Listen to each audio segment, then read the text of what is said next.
Hey guys, welcome to my end of season special Let's Look Back.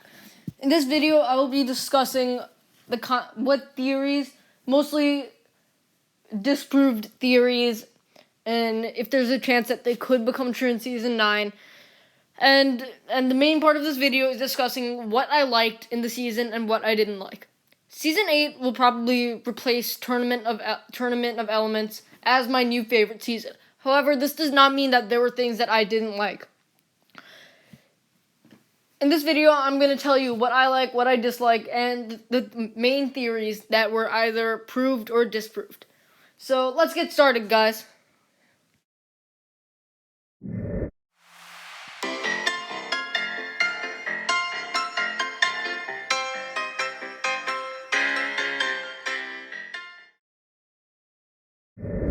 One of the major theories at the beginning of the season was the identity of Mr. E.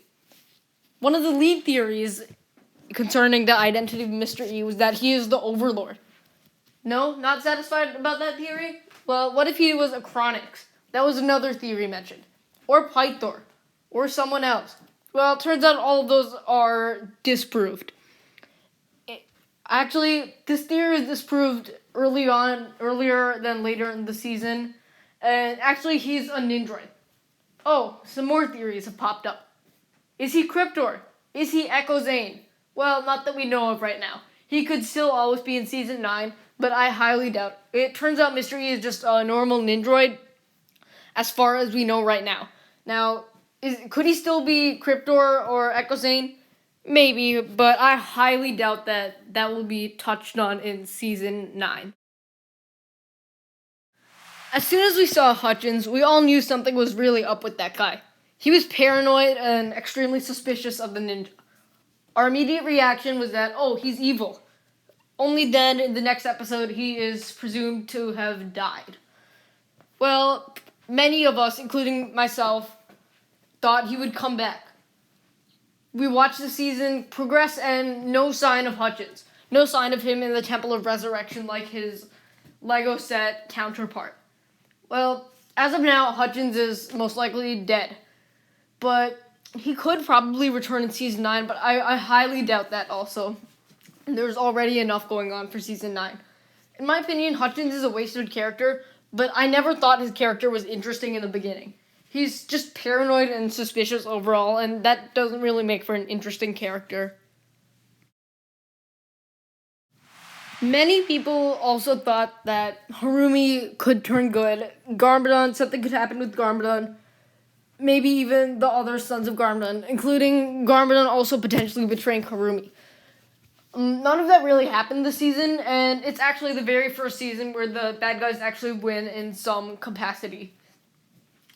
And Garmadon doesn't go to the first realm either. I did mention that a while ago. However, this isn't to say that he won't be going to the first realm in Season 9. He is still in the Dragon's Den set. Yes, it could be a placeholder, but probably not. This isn't to say that he won't be in the Oni realm. He could still go there in Season 9. We were all so excited when we saw the Ninjago Wikia. Skylar is set to return, only for Skylar not to appear once in the season. This season being the first season she has never appeared in since her debut in Season 4. So I thought that Kai and Skylar's relationship might strengthen in the season. Yeah, well, Skylar didn't show up, much to the disappointment of many fans. However, she is set to return in Season 9, with her having her first minifigure since Season 4. So we'll just have to wait until then. A great number of our theories during the season were disproved, and a great number of our theories were proved. Now, here are my thoughts on what was good, what went well, and what went wrong this season.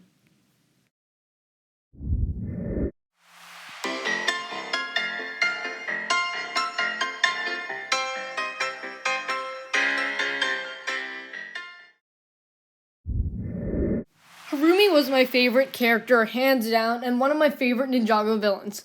I felt that she was one of the best characters in the season, and she really stood out among the villains. Why? Well, her motives are so deep. Her motives are emotional. She wants Lloyd to suffer. She wants the people to suffer. She doesn't care. She thinks she's doing the right thing by bringing back Garmadon, giving Ninjago the leader it deserves.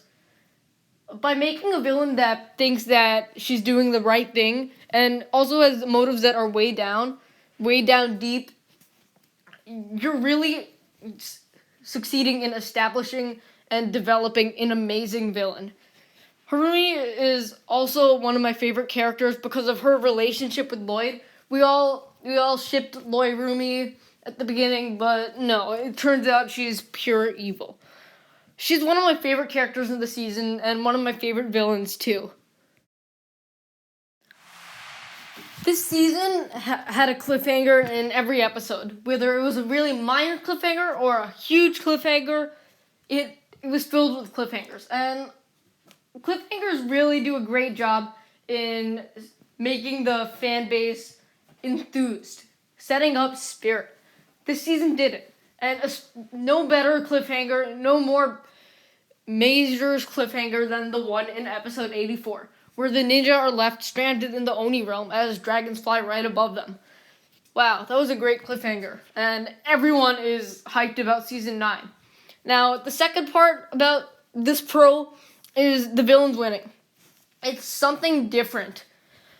It's not what we've seen in past seasons where, the ninja magically find a way to defeat this villain. This is actually realistic, and it sets up the next season beautifully. This season introduced a darker tone, and to be honest, I love it. I've been watching Ninjago for 7 years, and am 7 years older than I was when I started watching it. This tone change the tone of the series is what Ninjago needs. The show is maturing with its audience. And especially when you make a villain like Harumi, it suits this audience especially. The show maturing with its fans is amazing, to be honest. Because the fans are older now, the original fans are older now, and they don't really care as much as they used to about watching a kids' show. So those were some things that I loved about the season. But not everything was so great. Here's what I didn't like.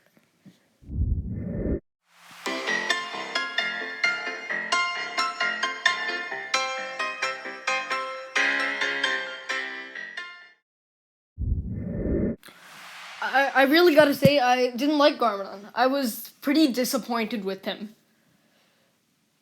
I know that they did characterize him as he would have no soul and not be the man that everyone would recognize, but this was a little too extreme. He sounded really confused and like he had no idea what was going on. He did not seem like himself. I love the way that he was in season 2 because he had personality. Now he just feels like he has nothing. And I know that he was supposed to be like this, but it just doesn't feel like Garmadon to me. And his new voice, I'm not a fan of either.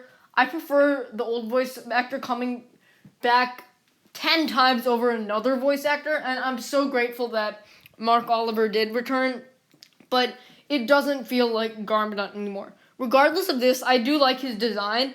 It looks amazing, but I'm just not a huge fan of the new Garmadon.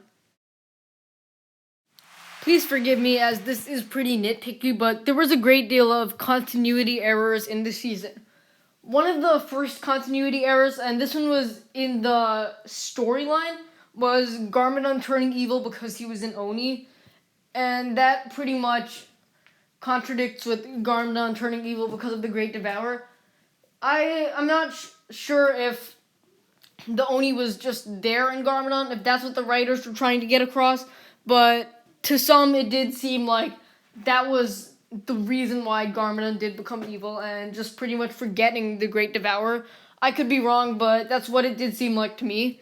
And it doesn't end there. There were a great deal of animation errors in this season, especially in that last episode. Even in this image, there's an animation error right here with Kai's red arm, whereas it was yellow a second ago. And Lloyd's green eyes clearly caused a lot of confusion for the animators with the green-black eye switch. So that's going to wrap up this season finale special, Let's Look Back. Overall, this was probably my favorite season of Ninjago. I had so much fun theorizing with you guys, and then watching our theories get shot down or confirmed. And it's really been a blast, This season had a lot of pros. There were some cons too, but in my opinion, what I saw, mostly minor stuff. So what's next for Ninjago News TV? Well, we're in the quote-unquote off-season now. I will be doing a video on the Golden Samurai. I know R&D claims to know who the Golden Master is from a quote-unquote inside source. I want to just point out, with all due respect, that anyone could say what R&D did, and you guys shouldn't be so quick to believe him. And I know we have the leaked minifigure too, but that doesn't mean we can't stop theorizing, because considering we don't know who the leaked minifigure is. And we know it's the Golden Samurai, but we don't know who the Golden Samurai still is. Thank you guys so much for watching. If you enjoyed, leave a like, subscribe, share with anyone and everyone you know. I will see you next time.